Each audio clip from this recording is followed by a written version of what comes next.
video last time, di ba? Ito yung flow ng, ito yung direction ng ng conductor. Ito yung sa north to south, di ba? Yung takbo ng flux. Ito ngayon yung direction ng current. So kung ang flow ng flux doon, tapos ang direction ng conductor nasa taas siya, yung current papunta sa iyo para nakatingin ka dun sa current. Okay? Tapos, ito naman, hindi naman nagbabago ito palagi papunta doon. Depende kung nandoon yung north o yung south, di ba? So, pag pababa na ito, papunta na siya doon. Nakatalikod na sa iyo yung current. Ito yung current, nakatalikod na sa iyo. So, syempre, ito pupunta na naman doon sa taas, pupunta na naman doon, di ba? So, babalik na naman siya. Okay? Babalik na naman siya. Kung nakita niyo yung video last time, yung kulay pink, yata, saka kulay blue, di ba? Kulay pink sa kulay blue yung tinignan niya yung pag-ikot ng conductor. Naaalala niyo yon? O, isang beses nyo lang yata pinanood mula nung pinakita ko sa inyo eh. O. So, panoorin niyo ulit.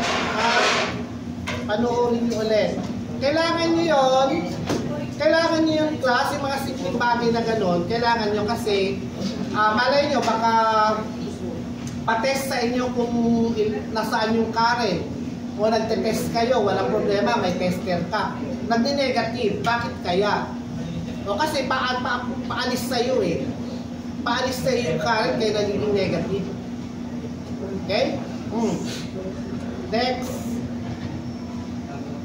Now, the average voltage generated in a non-uniform magnetic field is given as in the CGS system. Pag isang conductor lang, E-average is equal to the flux divided by the time times 10 negative 8.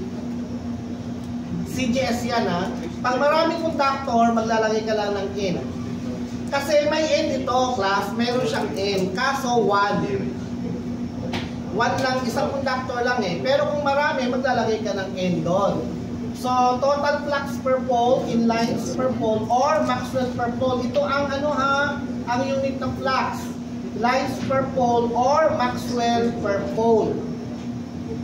Kasi nasa CGS ka. Okay? Pag ikaw ay nasa MKS system, Weber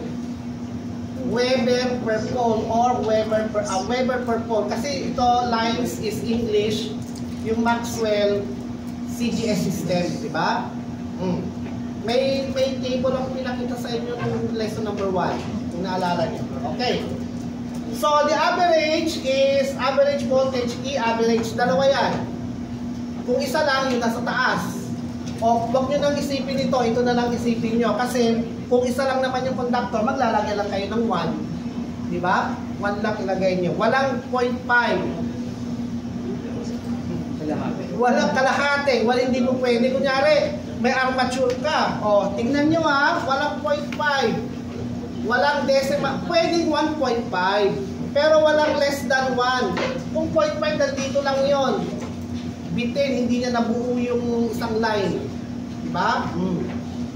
Okay, next.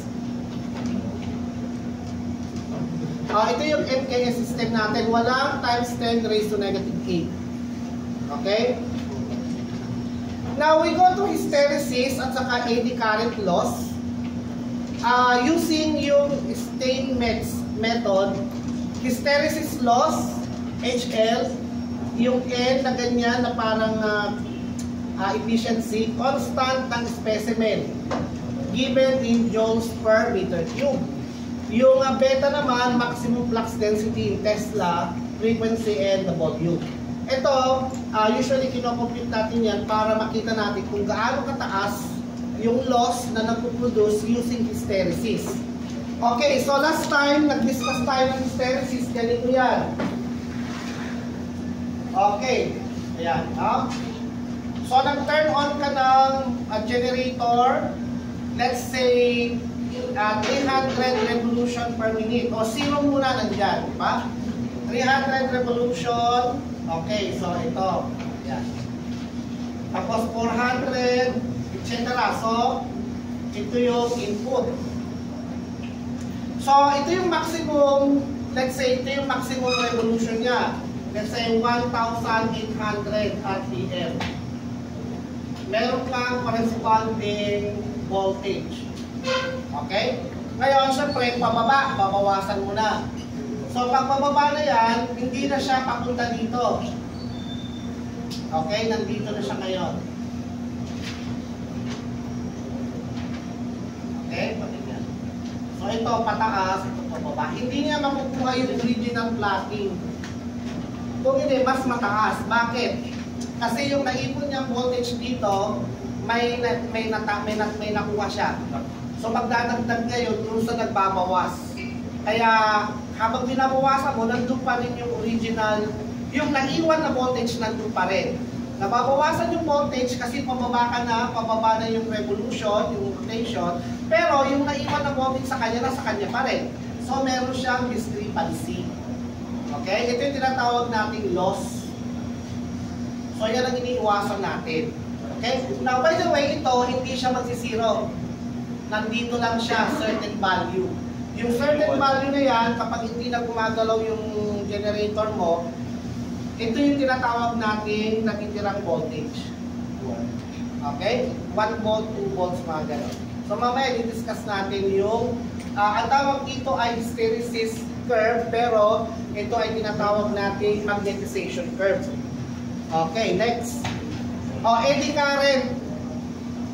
Circulating current inside the material. Kaya mainit yung generator mo, no? Bukod sa friction, meron tayong tinatawag na eddy current loss. Kapag sobrang init na yung generator mo, nag-expand. Kasi solid yun, material, di ba? Metal, nag-expand yun. So pag nag-expand, so let's say yung pole, nandito yung umiikot yung armature, di ba? So, lumalayo silang ganyan. Nag-expand lumalayo. So, pag lumalayo yan, tumataas yung value ng air gap. Pag tumaas yung value ng air gap, mas lalong lilipad yung mga flux. Nawawala. Kasi pag compact siya, tapos maliit lang yung air gap, mahihirapan yung flux na umalis. Ngayon, since umiinit yan, so, nag-expand, so mas maraming flux na nawawala. Hindi siya pumupunta dito sa kabila na magnet. Pumupunta doon sa mismong loob ng tawag doon ng generator. Saan yun? Yoke ang tawag nila doon, di ba? Yoke, yung pinakabahay. Okay? Y-O-K-E. Tama ba? Yoke. Yeah. So ito yung formula ng power. Power loss yan eddy current. So, power eddy, KE, that is eddy current coefficient, depending on the type of the core. Saan ko malalaman yung type of core? Dito sa resistivity. Bawat material may kanya-kanyang resistivity. Diba? Ano yung resistivity? Saan natin na encounter yung resistivity? Rho L over A, di ba? Ito yung resistivity. Depende sa klase ng material. Okay, frequency ng magnetization, F squared. Then flux density, squared din. Then thickness ng lamination. So kung gaano kakapal yung lamination ng armature. Kasi nakalaminate yun, hindi pwedeng hindi. Kasi pag hindi mo ilalaminate yun, meron yung time na yung wire na nakapasok doon, sa sobrang bilis ay gumaganon. Nawawala sa forma. Pag gumanon siya at matulis yung gilid ng magnet, baka sumabit. Kaya nakalaminate yun, wala dapat makakalabas doon. Okay, yun yung kung gaano kakapal yung lamination na nilagay. Usually mga nasa nasa 2 cm. Or 2 mm pala, 2 mm. So, ganun yung thickness. Then, volume ng core. Okay? So, ibig sabihin pala, class, maraming factor para tumaas ang eddy current.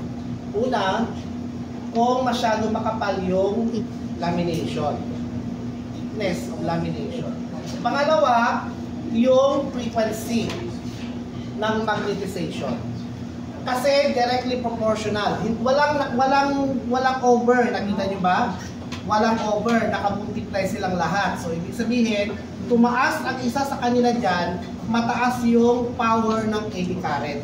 Kapag mataas yung power ng eddy current, ang taas ng loss. Kung 220 supposed to be, dapat ang ilalabas ng generator mo, baka 200 na lang. Kasi hindi lang naman yan ang loss eh. Diba? O yung yung naunang loss, this one is also a loss. Hysteresis loss. Yung friction, yung vibration, diba? Etc. So, liliit ng liliit yung nilalabas niyang voltage. Now, ito, eddy current loss is important for designing and analyzing electrical devices that use magnetic materials. No? Understanding and managing eddy current loss can help improve the efficiency of the device. Tataas yung percentage of efficiency. Yung mga nabibiling generator dyan sa market, pag high-end, 90 to 95% efficiency. Ibig sabihin, ano yung 90% ng 220? O, yun yung nilalabas niya. Pero mga second, meron silang tinatawag na high-end, tapos second, tapos may pangatlo. Diba? Yung pangalawa, class A, class B, diba? So yung class B, nasa 80 to 90 o 89, gano'n. Tapos yung mga class C, mura na yon, nasa 70 plus. Okay? So ibig sabihin, hindi masyado maganda yung pagkakalagay ng lamination, yung pagkakalagay ng wire dun sa loob ng armature, di ba? Yun yung mga class C. Okay, when the conductor is placed in varying magnetic field, the localized current starts flowing in the conductor, which is called the eddy current. The energy loss wasted in the form of heat energy in the conductor caused by the flow of eddy current is known as eddy current loss. Hindi mawawala yan, kahit na sa class A pa siya or high-end, hindi mawawala. Pero less ang kanilang percentage. Okay? Wala namang generator na kapag nakalagay doon ay 220 volts ang kanyang nilalabas, 220 volts din. Walang ganon. Makikita niyo sa specs, no? Pag nakalagay doon 2% loss, so expect mo na 2% ang mababawas doon sa 220 volts. Okay? Now, walang 220 volts, kayong mabibili na generator, 240. Kasi ina-anticipate na nila na kapag may loss, no, bababa ka sa 220.